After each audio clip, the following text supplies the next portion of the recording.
speaker is Carole Ann Barth. She is a senior environmental planner with Prince George's County Department of Environmental Resources. Her principal focus is to increase county employee, public, and business awareness about sustainability and to promote stewardship through everyday actions at work and at home. Previously, Carole worked in the fields of watershed assessment and restoration planning, as well as environmental site design. She co-developed the nationally recognized Rainbows to Rain Gardens program, and Ms. Barth will speak about Prince George's County Rain Check Rebate program. So can we welcome Ms. Carole? Well, whether or not you've heard of the Department of Environmental Resources, we truly hope and believe that you'll be hearing about us a whole lot and all the time, because we have set our sights pretty high on being a leader in environmental issues and sustainability. So we really do want to work with all of you and make that a reality. I wanted to tell you a little bit of a framework. Today we're here to talk about rain barrels, but we have a series of issues that we're focusing on that we call tweets, hence the birdie. So we're also working on trash, all kinds of stormwater issues. We're going to be developing an environmental justice program, energy, air, climate, trees. We have a very ambitious goal for planting more trees, and general sustainability. I myself am now in a brand new section called Community Outreach Promoting Empowerment. And that's really what we're all about, is empowering folks to take these actions themselves, because it takes all of us working together. All of us together created the problems.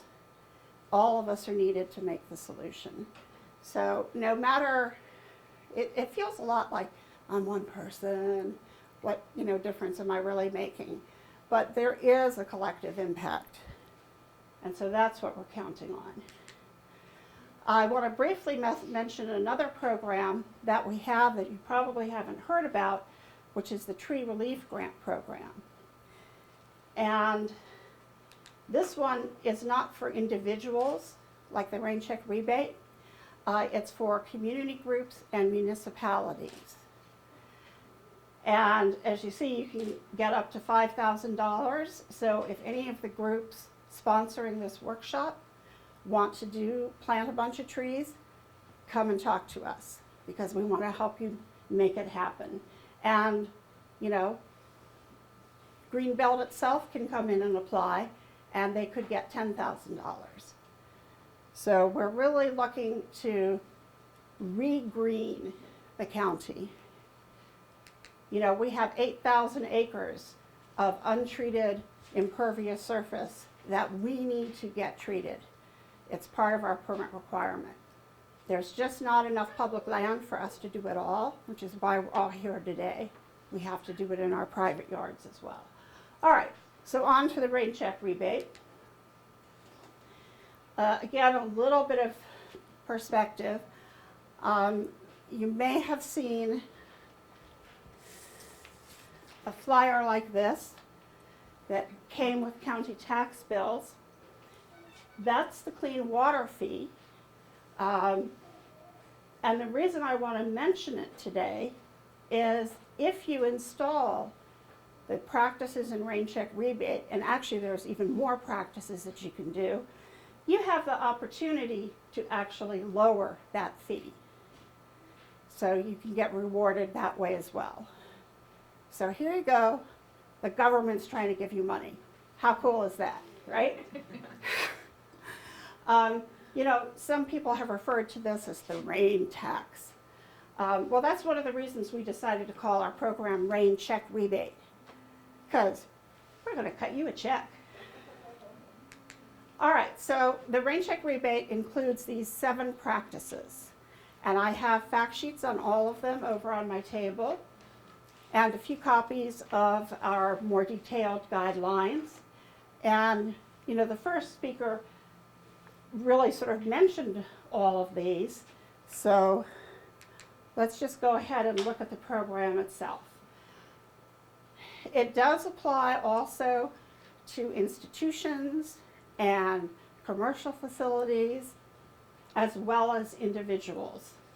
There's also a nonprofit or not-for-profit part of the program. So again, groups such as the group here in Greenbelt can put in practices on public land and get rebates. And they could also work with homeowners who may not have the financial ability to put in a practice up front. And then, you know, what the nonprofit would would apply and make the whatever practice they're putting in, and then they would get the rebate and they'd work out the difference with the homeowner. Okay, these are just a few of the basic criteria.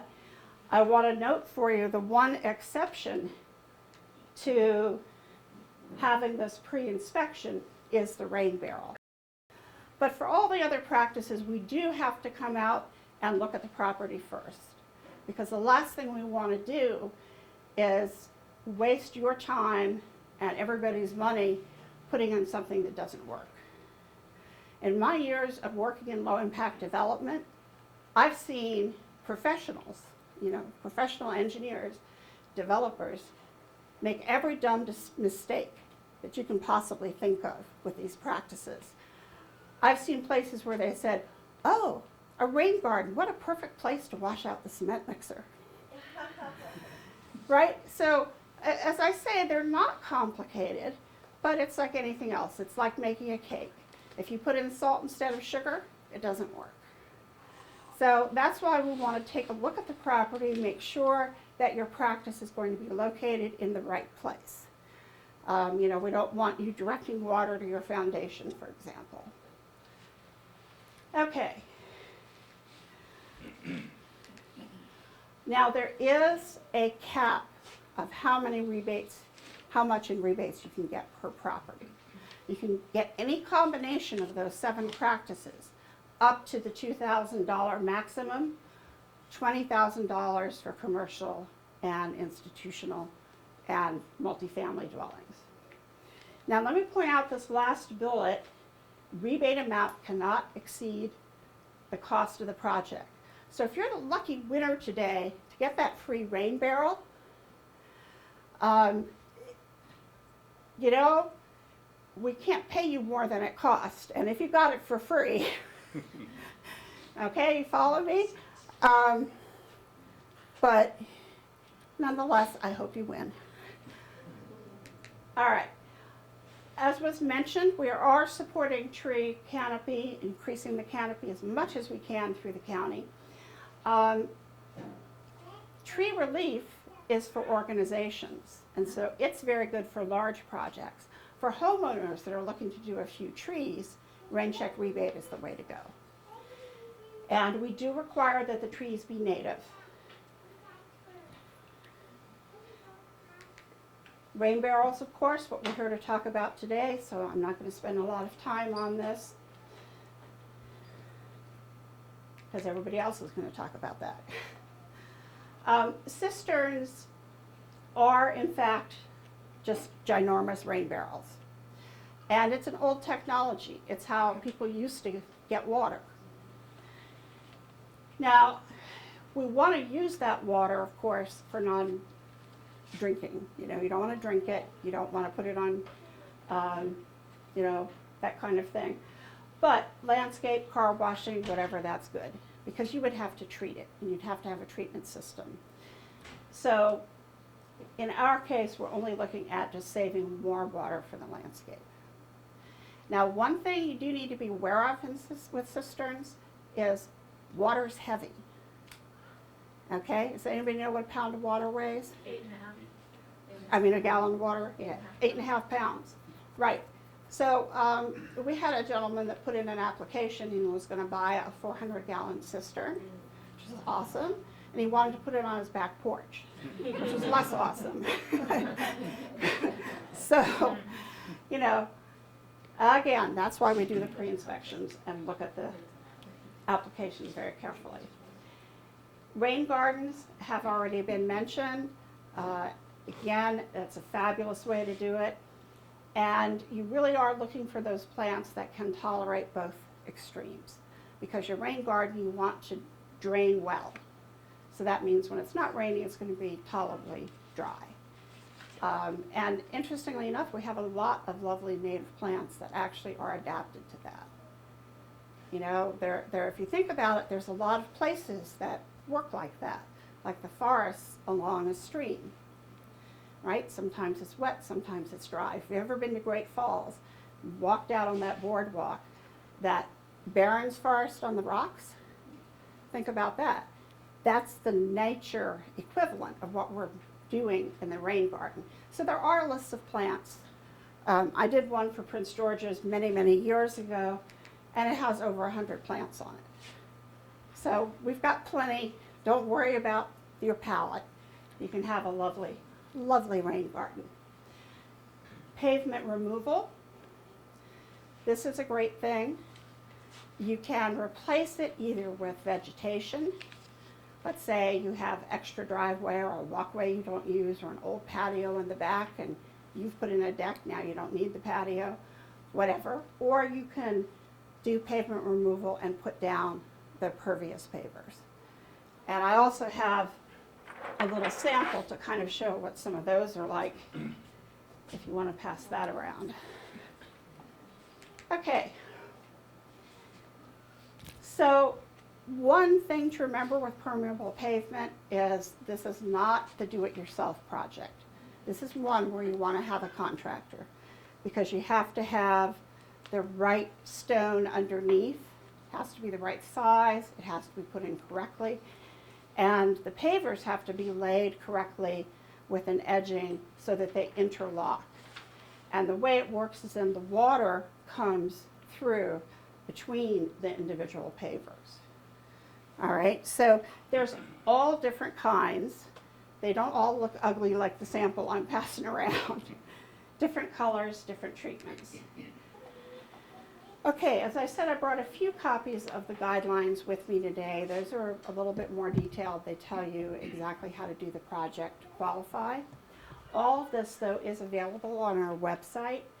I have handouts that will give you that website, but just don't worry about that ridiculously long address. If you just put Rain Check Rebate into a search engine, we'll come up.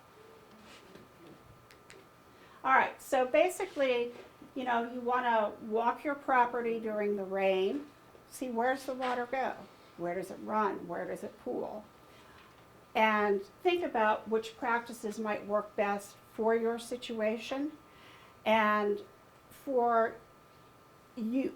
I mean, how much maintenance are you willing to do? What works with what you, how much do you want to invest? You know, you could just plant one tree, and that would be fabulous. And, you know, you would get a rebate. Every time I work a fair or festival, I always make the little kids, after we all recite together that we want to slow the stormwater down, spread it out, and soak it in. And I make them say that in unison, and then I say, and you promise me that all of you are going to plant a tree in your home or at your church or at your school. So basically you have to apply. There are two forms that you have to fill out. One is just a new applicant form to get you into our system, and the other is specific to the practice, right? Because each of them has different requirements. What can I say? We're government. You have to file two forms. You know, that's just the way it is. And they will come out, as I said, for pre-inspection.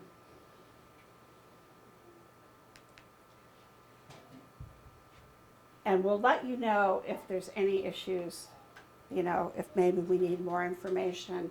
It's already been mentioned that if you live in an area like with a homeowners association that has rules, we will need a form saying that they're okay with it. All right, and then we talked a lot about pre-inspection, but let me talk a little bit about post-installation now. You know, that's again to be sure that everything goes in correctly. I mean, as I said, in my many years, I'm old, I've seen a lot of stuff. I've seen rain gardens that are put in such a way that there's no rain that could possibly ever get in there. you know? I mean, he did a really good job at keeping the water out. I've seen him, you know, at the top of hillsides with standing up cinder block edging around them. I don't know. So none of you would do that. I know that. You all are on the ball and you would never do that. But nonetheless, we come out and inspect it once it's done. Then you put your receipts in and then we issue a check. Okay, so save your receipts. That's pretty important. So I really just wanted to give you a flavor and an overview today because you have a very busy day planned. But I did want you to be thinking while we're doing all the wonderful rain barrel things today as to what other projects might you be interested in. Do you know of places, a school or a church or something, that also might be a good site? You know, does your group want to work with us? Because we want to work with you. So really, it's a brand new program. We're developing it as we go along, but we're very excited about it. We already have, I didn't bring the map, so I'm just trying to mentally count in my mind. I think we have about a dozen projects in the ground now. And we probably have 20 or 30 applications that are at some point through the process.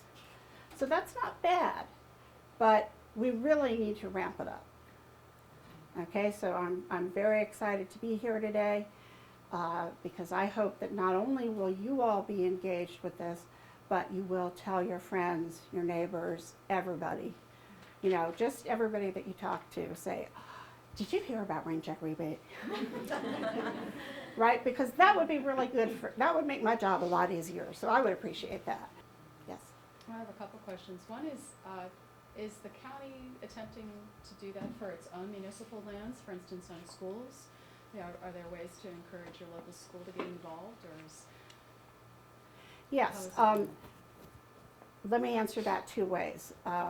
One is, with the new clean water fee, that's going into our effort to do lots and lots of retrofits, okay? And those will be on public land, including schools. Are those going to be added to a map so we can see them? Yep. We have, in Prince George's County, 83% of the county was developed before we had good stormwater management. So we have a really big job ahead of us. So that's one thing. Putting in ourselves, we're also going to be doing a public-private partnership, working with local companies and trying to build their capacity to do these projects. So we're doing that, and then at the same time, we're trying to hook up with as many groups and organizations as we can so that we can, you know, the great thing about a school site is that you can make it into a demonstration as well. Mm-hmm. And it can be an outdoor classroom for the kids also. And we've done that in a few places, but a lot of those were put in, frankly, in our first wave back in the 90s, you know, when we started Rain Gardens. You know, Prince George's County was the site where it started. We were the first. But, you know, it's time to refresh some of those. Well, my other question is, so there are a lot of people of modest means in the county, and you might be able to think of a lot of things you can do in your yard, but not be able to afford all of them in the span of 1 year. Can you apply for this rebate check more than once with another project, say, a few years down the road? So you can apply for she asked, can you apply more than once? Can you phase it out over years? Different practices, adding them slowly, you know, to help your budget. And absolutely you can. You can put in as many applications up to that $2,000 limit. So it's a $2,000 lifetime limit? For that property, unless you sell the property, and then the new homeowner, the clock resets. Okay. You had a question? Yes, I've heard of something that's new to me, and I wondered if you have any examples of what's called a permablitz, where people get together and learn about what we're learning today, and then they decide that they will go to someone's house and do rain barrels, and then someone else needs something else at their house, and they go in groups. Well, we've actually been talking with somebody from EPA about that concept. We don't have it developed, but it's something that we're looking at to figure out how we could do. Organizing is the thing. The way she described it, her idea was rain barrel block parties, you know, and where everybody would kind of pledge to help their neighbor. That's great. So we're trying to move as fast as we can. You know, the whole program just started July. So, you know, we had to do all the basic stuff, write the materials, you know, blah, blah. So hopefully ahead we will be doing these kinds of projects. And I'm serious, you know, I want to work with you on these things. Okay. All right, so we're going to transition to the next speaker. Thank you, Carole.